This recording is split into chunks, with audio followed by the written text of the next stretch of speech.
about who the starter was? You can tell us. I was not. I appreciate the question, but no, there's just a lot of moving parts going on right now. Well, how close is this competition as you jump in this spring? How would you describe it? Yeah, I think that we're just a long way away from even talking about how close it is. Right now, those three guys are really just focused on getting better every single time they step in this building, in meeting rooms, step out on the field on practice, and that's really the goal, is just finding a way to improve every single time that we're out here, to finding a way to develop some consistency. I thought going out there today, all three of them did stuff that at points throughout practice we could get really excited about, and that was awesome to see. Now, we've got a long way to go because it's about doing consistently, and there was other times in practice where all three of them had plays that they probably wish they had back. So it's such an important time of the year, and it's so exciting for those guys to continue to grow and get these opportunities every time that they walk out on the field, to get a little bit better, and it's going to be really critical to their development.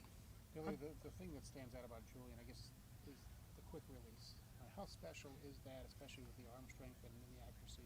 Yeah. Julian definitely has a quick release, that's for sure. I think that it can definitely be an advantage, in just the ability to get the ball to the receivers quickly. But at the same point, you can't sacrifice arm strength for a quick release. So we're continuing to work to build that arm strength, to strengthen his core, to work rotationally, because he is such a rotational thrower.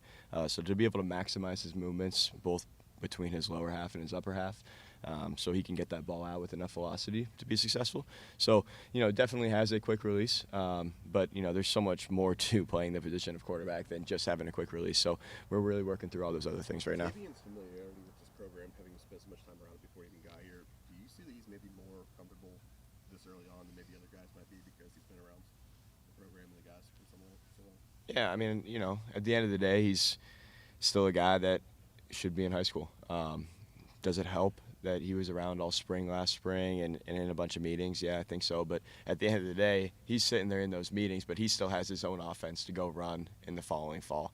So his mind is more on that probably than it is on really studying all the details of different concepts in the scheme that we're running here. So is it the first time that he's hearing, a lot of things? Yes. Are there a couple things that are a little bit familiar? Yes. So I think somewhere there can give you a little bit of advantage. But at the end of the day, it's just trying to find a way that he can continue to learn and grow and get better every single day. And I think he knows that the amount of work that has to be put in to get to the point where he wants to be. And what I'm excited about Tavien is he's committed to put that work in. What do you like most about Tavien so far? What's Does it? that show up more in the classroom or on the field, and maybe not being completely green on everything that's going on here?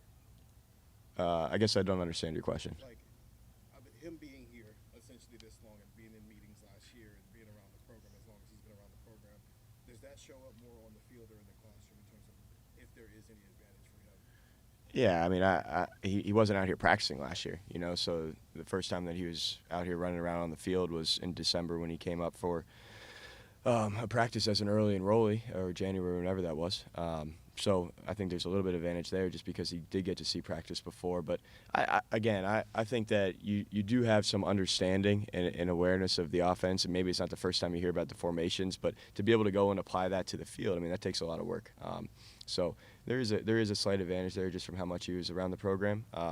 But I'm not sure if, in the meeting room or on the field about which one affects more. Ultimately, we're judged based on what we do on the field, and our goal is to go out there and execute. How do you guys show that they're the toughest guys on the team when they can't be touched? Yeah, we talk about it all the time. So if we want to show we're the toughest guys on the team, we can do that by showing we're the hardest working guys on the team. We can show that we are the mentally toughest guys on the team. We can make sure that we don't ever get too high or too low, and we play with passion and emotion, without letting that emotion and passion play with us and affect us. And we talk a lot in the quarterback room about moving on to the next most important thing. So if I have a play where maybe I made the wrong read or screwed something up, I've got about a half a second, right, to kind of be bummed out about it, right? But I've got to learn from it, and I've got to move on to the next most important thing, because so many guys let that first play affect the next play.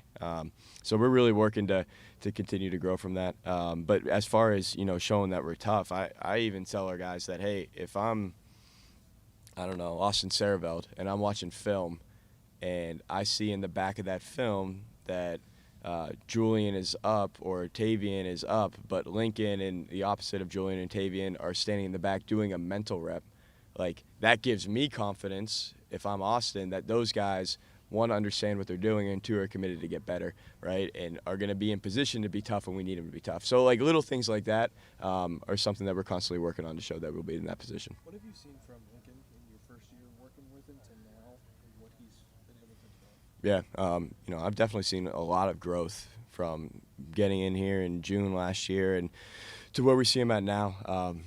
It's just a full year of understanding the offense, a full year of getting a feel for what we're trying to do and what we're trying to accomplish. And, just the small, minute details about where my eyes need to be, how I can tie my feet in with my eyes, how I can make sure that, I'm not just throwing the ball to the right receiver because that's where my read dictates, but I'm also throwing it at the right time. And I have accuracy within that accuracy that I just displayed by putting it on the right shoulder, right, or the right to offset our receiver and throw him away from a defender or whatever that may look like. So that's what I'm excited because you're starting to see more and more of that from Lincoln as we've getting into the 2 practices, and we've only had 2 practices, but just that growth that I don't think is a growth that happened over 2 practices, a growth that happened from the time we got here and I got here in June through right now, and that's what's exciting.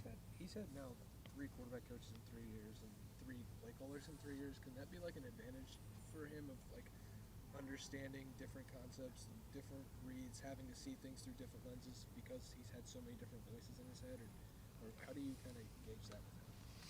Yeah, I mean he's had different quarterback coaches, but the reality is it's been the same pass game, it's been the same system, so it's not like we changed the way we read a play based on who the quarterback coach was before. We may make slight tweaks, right, or adjustments, or add a new concept in or two. But I think what Lincoln can get from having those 3 different quarterback coaches is maybe just 3 different, slightly different perspectives where the message is still the same. So maybe it's just a slightly different delivery of the same message. And I think that can definitely be an advantage because he still knows, on this concept, this is who my read is, but maybe he heard it a different way over the last 3 years. That I guess could be an advantage. Physically, though, if you are these quarterbacks and they're supposed to be the toughest guy, first guy in the building, last guy to leave, but they're all trying to do that, how do you then separate yourself as one of those guys, given they're all trying to strive to do the same things Coach Day's coached? Yeah, I think the ultimately, right, is can I sustain it? Can I be the guy that does it the most consistently? I think every single one of them, I know every single one of them saw that quote by Coach Day, which, is pretty awesome, and it's so real. It's who we have to be. We've got to be the toughest guys in the building. We've got to be the hardest working guys in the building. So it's easy to go ahead and, do that and be that guy, the next day after seeing that quote. Can I continue to be that guy when we're in practice 11 of spring ball, or we're in summer and we're going through workouts with Coach Mick, and it's June 17th, can I be that guy with that consistency all the way up through fall camp and into moving on into next year? And I think that, anyone can do something just once, but can I be the guy that can do it with consistency? And if you look at anyone that's done anything great, it's been because of their consistency. Billy, as you're evaluating all the traits, where can he be the quarterback at Ohio State fit in, the kind of magnitude of is he able to handle that position? Where does that fit into your evaluations?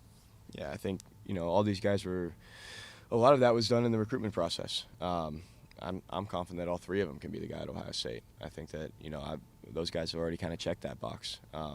So, now it's just a matter of who goes out and wins the job. And again, we are so far away from that point, but, when we're recruiting a guy, we try to figure all that stuff out. We're gathering as much data as we possibly can to learn about the person and to understand their mental makeup and to make sure that they're a fit. It's pretty cool up in the quarterback room. We've got pictures of all the, great Ohio State quarterbacks up on the wall, and, you go through and take a look at those guys, and, it's just pretty neat. But above all, you can talk about some of the different guys' mental makeup and what made them different. And so how do we find those guys and bring them in recruiting? And so we get to the point like we are now where you feel really confident about all 3 of those guys, that they are, mentally tough enough and can be at that point that they can be that guy. What do you think they learned the most from Will and the job he did last year overall? Oh, man. Yeah, I mean, like, where do I start? You know, Will, when it came to intangibles, was, you know, I can't say I've been doing this for 35 years or anything crazy like that, but was by far the best I've ever seen do it. And just as far as what he did the best, you know, I think of just having such a complete understanding of the offense, you know, from the run game to the pass game to the protections, just understanding, you know, the ins and outs and the little details and everybody's job and where, you know, certain concepts or protections or play styles were weak and how to adjust them if we were going to see something that made us weak there. You know, and having that total command, because I think, you know, a big part of trust is showing that, you know, I'm competent and I understand. And so Will built that trust in his teammates by showing that, you know, he was extremely competent, you know, that he understood everything and all the ins and outs, and he could tell everybody on the field what to do. And from there, then he built it, you know, grabbed the trust of all of his teammates, and then he could start to lead. So, you know, the biggest thing, it's tough to say, but I think that everything that he did was kind of built off his total understanding of what we were trying to do offensively. Billy, thank you very much. Thanks, guys. Appreciate it.